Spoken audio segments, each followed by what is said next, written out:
Hello and welcome to the podcast of the Prison Officers Association, the UK's largest professional union for prison, correctional and secure psychiatric workers with over 33,000 members. In this episode, we look at the role of the union in the annual TUC Women's Conference, which was held recently. We ask, what is the importance of the conference itself, and also to the drive for greater inclusivity and equality within the POA? If you thought the answer to these questions is little or none, then you couldn't be more mistaken, as we'll hear now. To start off with, I'll ask people to introduce themselves so you know who's in the room. Angela, would you like to start? My name's Angela Montgomery. I'm the Assistant General Secretary for the POA, and I have responsibility for the equalities side of the work. And Jackie? Jackie Marshall, POA, NEC. I lead for women for the POA, and I'm also a member of the TUC Women's Committee. Yes, indeed. Congratulations. Now, that's a relatively new position that you've recently been re-elected into, and we'll talk a bit about that later on in the podcast. Sarah? Yeah, Sarah Rigby, POA NEC, look after South Wales and the South West. And Louise? My name's Louise James. I work at HMP Hull. I've been here 18 years. I am the current chair of the POA here at Hull, and I've been part of the committee for approximately 6 years. And last but by no means least at all, Alice. I'm Alice Lee. I'm from HMP Little Hay. I sit on the committee for the POA at Little Hay, and I do a lot of work for women in the workplace, fertility and baby loss as well support. Okay, thank you. Thank you very much. You're all very welcome. So the TUC's Women Conference. Jackie, would you be able to tell us a bit about what that actually is? Yeah, the Women's Conference raises obviously women's issues for all the unions across the working environment, about issues that women are facing whilst at work, which are obviously, some of them are a lot different than men. So, Sarah, the importance and the value of the Women's Conference is to bring together not just women activists and members from the POA, but from across the whole range of industrial sectors. Yeah, that's right. It's all of the unions that affiliate to the TUC. So it can be really interesting hearing about different issues that women experience in different workplaces. For example, train drivers, the healthcare sector, teaching unions, very, very sort of different workplaces, but then as Jackie's already made reference to, some of the issues are the same as well. And Angela, as the Assistant General Secretary with responsibility for this area of the POA's work, there's the opportunity to network with your counterparts in other unions as well.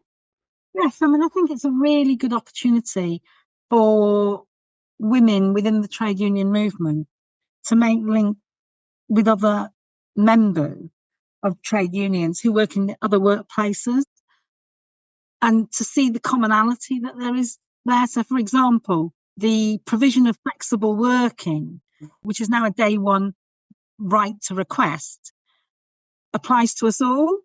And that's really important for women. But the experiences of all women, wherever they work, is the same, that employers are not exactly falling over themselves to grant that. And that's one issue that I think is really important for women. Alice, given what you've just told us about your role within the union, perhaps it's no surprise that there's a good fit between your areas of activity and interest and the TUC Women's Committee. But what particularly motivated you to want to attend the conference this year?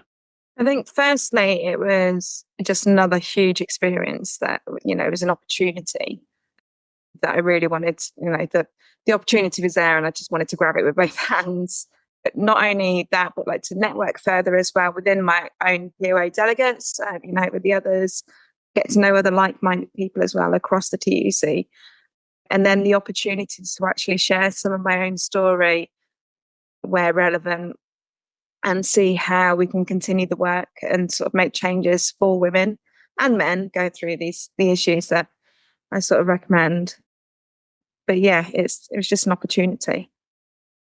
And Louise, what was your pathway to the conference? I was invited along, and since I've joined the union, I have become more outspoken, I think, speaking up for a lot of those who can't speak up for themselves. I was invited along to the conference, very open-minded, never been before. And it was a fantastic experience. Well, that's certainly good to hear. So what actually was the nature of the union's involvement in the conference this year? Did we have motions that we needed to move? Were we successful in getting the agreement of conference for those motions? Or what was the range of activity that was going on? Well, we took 2 motions to the Women's TUC. Both were passed by Congress. So the first one was that employers have a legal obligation to provide period products to all women during work hours free of charge. And the other one was that parents of girls can access an extra allowance once they start the period to pay for the period product. And we also seconded a motion, which Alice will tell you about, because Alice seconded that motion on our behalf. And she did actually get a standing ovation for her story. So wonderful. I'm sure she can tell you about that motion. Alice, it sounds like the floor's yours. Yeah, so the motion I spoke on was actually bereavement leave and pay. So it's provided better support for parents through loss. Stillborn is recognised, but any baby loss before I think it's a 24 or 26 week period, your statutory right is 2 weeks.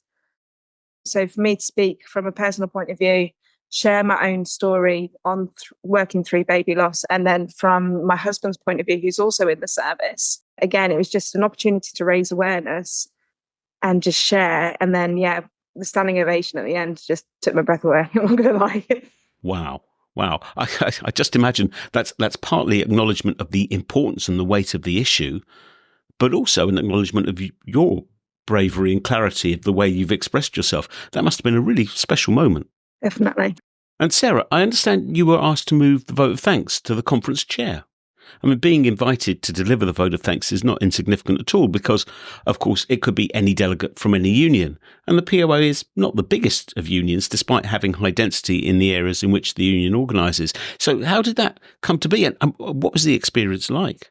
That came to me because Debbie, who was chairing Women's Conference this year, I met her when we did a female delegation trip to Palestine a few years ago, I think it was. I got quite close to Debbie and another girl from ASLEF. We spent the week together talking to trade union officials in Palestine and listening to their experiences. So with Debbie chairing conference, she asked if I would do the vote of thanks, which I did, which was an absolute honour to be asked, to be honest. And I enjoyed it. It was good. It was nice to, acknowledge Debbie, how well she did as chair. So, yeah, it was good. Honour to be asked to do it. So all things considered, did the conference live up to your expectations, Alice and Louise? And was it amongst the better of the conferences that you've been to, Jackie and Sarah? Yeah, absolutely. Me and Jackie have been going for a few years now, so it's the same familiar faces. It's always nice to see them and catch up. And yeah, I think this year's Women's TUC really put the POA on the map, to be honest. We had Alice, we had other delegates as well who got up and spoke for the first time, which is, very brave considering it's the first time they've been to Women's TUC. Just going back to Alice's speech, it was amazing.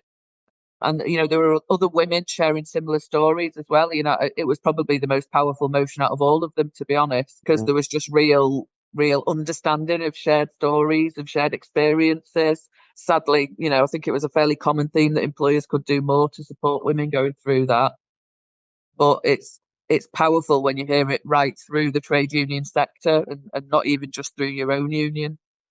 I mean, I've not been to many conferences. I've done our own at Eastbourne last year. I was actually lucky enough to go to Liverpool TUC last year as well. But it's definitely my favourite. A room full of like-minded women and that sisterhood that network brings as well. And like you say, covering the issues that we were covering and the severity of those issues and what people are working with, but not from a negative point of view, turning that around and make it into a positive change of what can we do better, what needs to be put in place. And yeah, I think it was just very powerful. I didn't know what to expect, is the answer really. And when I got there, it opens your eyes to the jobs women do, the employment women are in, from sea farriers to tree surgeons, working the railways, and some of the problems they face in their day-to-day life doing their job. And the main thing was uniform and personal protection equipment. And it's one size fits all. Unfortunately. Yeah, one of the tree surgeons, she says, she'd always dreamt of working for the Forestry Commission. And on her first day, they just looked at her thinking, well, you'll have to wear a man's overalls because we've got nothing else. And, and it was quite funny. Well, it was funny to hear that just sort of basic things, the equipment wasn't designed to fit a female. She says, God forbid if I became pregnant.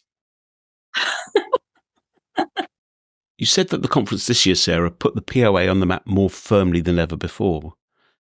And I suppose part of that, Jackie, is your own re-election to the TUC National Women's Committee. Can you tell us a bit about that? About what it is, how you came to be elected, what it will mean for you and for the union? And it's a bit like Sarah says, it's getting the POA name out there. And, we are a small union amongst these other big unions, and we are pushing forward with our issues. So what the Women's Committee do, they all take the motions from the Women's Conference, and we'll push those forward. And we also link up with Northern Ireland and Scotland and Wales Women's TUC committee members and try and force changes through there.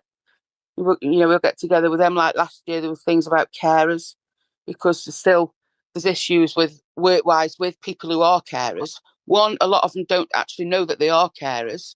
If they've got an autistic child or something, they just think they're a mum or a dad, when in actual fact they are a carer. So it's raising issues with the employees of identifying that they are carers and then pushing things forward to try and change things to make things better for them, because the majority of carers are women. Hearing all of you speak, it wouldn't surprise me, or I suspect you, to know that there are probably some sceptics out there who say, well, the TUC, it's a waste of money, it's a waste of time, it's just a talking shop. But actually, some of these issues don't get spoken about. And to do so, to speak about them, empowers the people who are speaking and brings the issue into the open. But also, some of these things are going to require a change in the law. And that change in the law will only come when there's a broad push of support from across the trade union movement. And that just wouldn't happen without the involvement of people like yourselves in events like the TUC Women's Conference. Is that something that you feel is right, or have I got that entirely wrong? No, that's right. There has been a couple of changes in the law. One, that the menopause is now covered by the Equality Act, where it wasn't before, until earlier this year. And the other thing, what Alice has touched on there, so baby loss at 24 weeks and before, you didn't get any time off at all, and it wasn't really recognised as baby loss. So the law's now changed that you are entitled to 2 weeks paid time off if you are unfortunate enough to lose a baby within the first 4 weeks.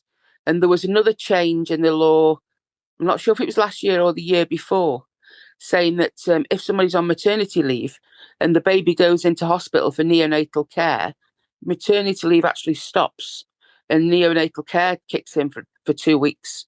And then when the baby's out again, you go back onto your maternity leave. So you're not using your maternity leave up whilst the baby's in hospital. I think we're a thread.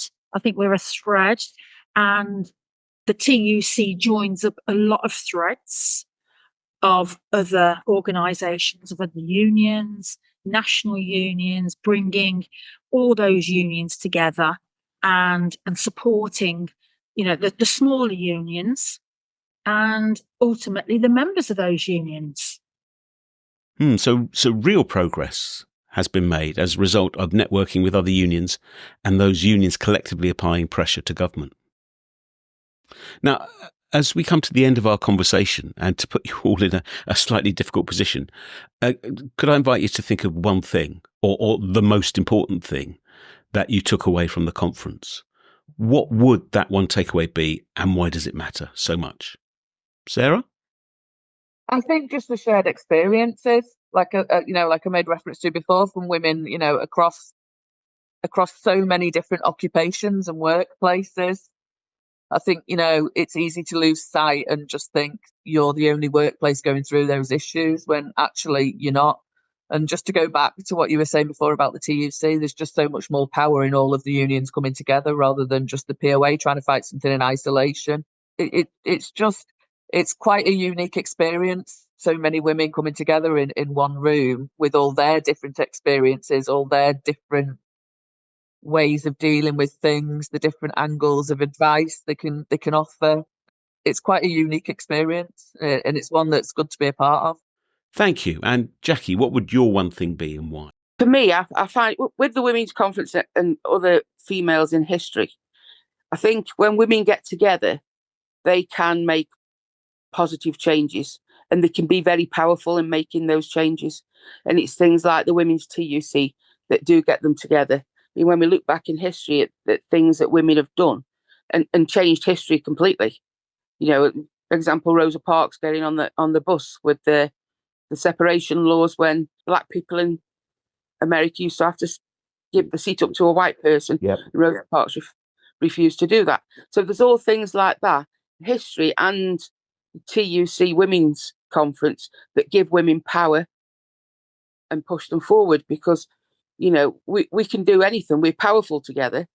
And if we strive to do something, then we will succeed. Louise, your takeaway? It's increased my motivation. It's fueled my motivation to speak up more, to get more involved, and to fight for those women who haven't got the strength or the ability, for whatever reason, to fight for themselves. And Alice, what would the one takeaway be for you and why? Pretty much what you've both already said, but I think there's a saying, isn't there? The best way to say something is to do it. And I think that is what the Women's Conference was. It's sharing those experiences and working collaboratively to push forward different motions and make those changes, and also share ideas as well of, you know, what's working in one place that can work in another workplace, and just taking things forward to make those changes.